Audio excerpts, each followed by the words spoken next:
Parents एक plan करते हैं कि मैं अपने बच्चे को किसी ना किसी अच्छे कंट्री में भेजूं, जहां पे जाके उसकी एक अच्छी अर्निंग हो और बच्चे की सेटलमेंट हो। ये प्लान करते हैं और ये भी चाहते हैं कि बाद में मेरा भी टूरिस्ट वीजा लग जाए। पर बहुत बार ये पोजीशन होती है कि कई बार हम गलत कंट्री को के लिए अप्लाई करते हैं, बच्चे की एलिजिबिलिटी वहां की बनती नहीं, साल साल 2-2 साल वेस्ट हो जाता है। बहुत बार ये पोजीशन होती है कंसल्टेंट गलत टकर जाता है, उसको खुद कोई नॉलेज नहीं होती।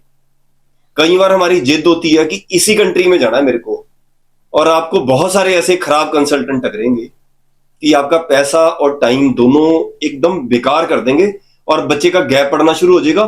फिर आप जुगाड़ लगाओगे कि अब ये नकली पेपर बनवा लेते हैं, वो नकली पेपर बनवा लेते हैं, लाखों रुपए बर्बाद हो जाते हैं, सारी फैमिली डिप्रेशन में चली जाती है। तो हमने करना क्या है, कैसे पता लगाएं कि यार मेरे बच्चे की एलिजिबिलिटी बनती क्या है। सबसे पहले हमने ये समझना कि हमारी एलिजिबिलिटी किस कंट्री की बनती है, हमने किस कंट्री को काम करना है। कोई बच्चा 50% वाला होता है, कोई 70% वाला होता है, कोई स्टेट बोर्ड का होता है बच्चा, कोई बच्चा सीबीएसई आईसीएसई का होता है। तो इसमें इसके हिसाब से एक डिसीजन होता है कि मेरे को यार किस कंट्री की एप्लीकेशन करनी है। सेकंड क्या होता है कि पेरेंट्स की भी एलिजिबिलिटी होती है कि पेरेंट्स के पास फंड कितने के हैं, उनकी इनकम टैक्स की रिटर्न्स कितने की हैं, जो बिजनेस दिखा रहे हैं उसका प्रूफ है या नहीं है, गवर्नमेंट जॉब कर रहे हैं पेरेंट्स, क्या है उनके पास प्रूफ, जो आप आईटीआर दिखा रहे हो वो सिर्फ हवा में है या उसके कोई प्रूफ भी है आपके पास, अकाउंट के अंदर उसके प्रूफ दे रहे हो आप मेरे को, जो मतलब आप जिस तरह की आप आईटीआर शो कर रहे हो। अलग अलग कंट्री की अलग अलग डिमांड होती है, इसके हिसाब से एक पूरा प्लान बनाना होता है। ये बिल्कुल नहीं कोशिश करनी कोई रिश्तेदार बाहर से गाइड कर रहा है उसके हिसाब से प्लान कर रहे हो, वो आपका रिश्तेदार है बाहर चला गया, पर हो सकता है उसको वीजा के बारे में इतनी ज्यादा नॉलेज ना हो। किसी की बातों में आके अपना प्लान नहीं खराब करना, अपने पैसे नहीं खराब करने, हमने इस चीज पे बड़ा ज्यादा फोकस करना है। हाइक वीजा किस किस कंट्री को डील करता है, ऑस्ट्रेलिया, न्यूजीलैंड, ये 2 कंट्री अगर आपने करने हैं तो आपकी इनकम टैक्स की रिटर्न्स बड़ी स्ट्रांग होनी चाहिए और ट्रांजैक्शंस अकाउंट के अंदर होनी चाहिए। उसके बाद अगर कनाडा, यूएसए और यूके, अगर आपकी आईटीआर की जस्टिफिकेशन नहीं है तो एप्लीकेशन आपकी चल सकती है। फंड अलग अलग तरीके से होते हैं, कहीं पे ओल्ड चाहिए होते हैं, कहीं पे न्यू चाहिए होते हैं। फंड हम पुराने कर सकते हैं, उसका भी कोई इशू नहीं है।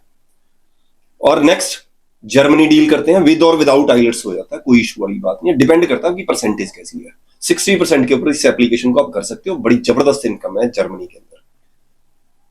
यूरोप के बहुत सारे और भी कंट्री करते हैं, स्पाउस के साथ भी करते हैं। कनाडा में अगर मास्टर प्रोग्राम करोगे तो आप स्पाउस को साथ लेके जा सकते हो, बैचलर डिग्री में भी लेके जा सकते हो स्पाउस को साथ में। इस तरीके से बहुत सारी ऑप्शंस मिलती हैं अलग अलग। कोई कंट्री आपके माइंड में है तो वो भी एप्लीकेशन करते हैं।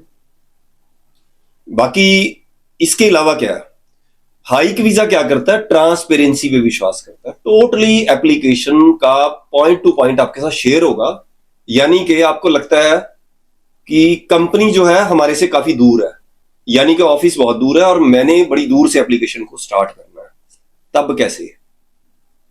हाइक वीजा क्या करता है, ट्रांजैक्शंस करता है सारी की सारी अकाउंट से, कोई कैश में पेमेंट नहीं देनी, सारी की सारी आपके अकाउंट से डायरेक्ट ट्रांजैक्शन होगी और आपको पता लगेगा मेरी एम्बेसी फीस कहां गई। अगर ऑफर लेटर के पैसे कहीं कहीं लगते हैं तो वो कहां गए आपके पैसे। अगर उसमें कोई डिस्काउंट मिल रहा है, मान लो कई बार क्या होता है ऑफर लेटर फ्री होती है, कंसल्टेंट बोल देता है इसके पैसे लग रहे हैं, वो आपके बचेंगे पैसे, गैप के नाम पे कोई पैसे नहीं लेते। इस तरह से काफी सारे आपके पैसे बचाएंगे। बहुत सारे कंट्री में हाइक वीजा क्या करता है, चार्ज ही नहीं लेता, कई जगह थोड़े बहुत चार्ज ले लेता है, वो भी वीजा के बाद ज्यादातर चार्ज लेता है। ओरिजिनल पेपर नहीं लेते हम, यानी कि वीजा आप एप्लीकेशन अपनी लगा रहे हो, ओरिजिनल पेपर ही नहीं आपसे लिए, फोटो कॉपी पे काम आपके चल रहा है, तो कितना अच्छा है आपको, मतलब कोई रिस्क है ही नहीं आपका। कंसल्टेंट खराब टकर के आपको, आपने उसको पैसा बहुत सारा एडवांस दे दिया, बाद में आपका रिस्क है कि वीजा जेन्युइन है या फेक है।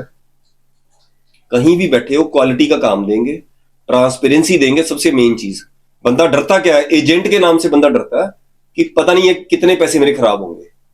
आप 10 लोगों से बात करते हो, 9 आपको ऐसे मिलते हैं कि कहीं ना कहीं वो गड़बड़ कर रहे होते हैं।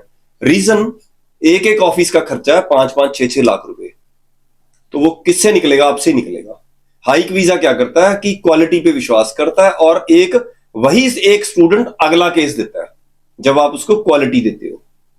बाकी को डाउट हो रहा है तो एक बार नीचे लिखे नंबर पे कॉल करो या हाइक वीजा पे आके मिलो। नमस्कार।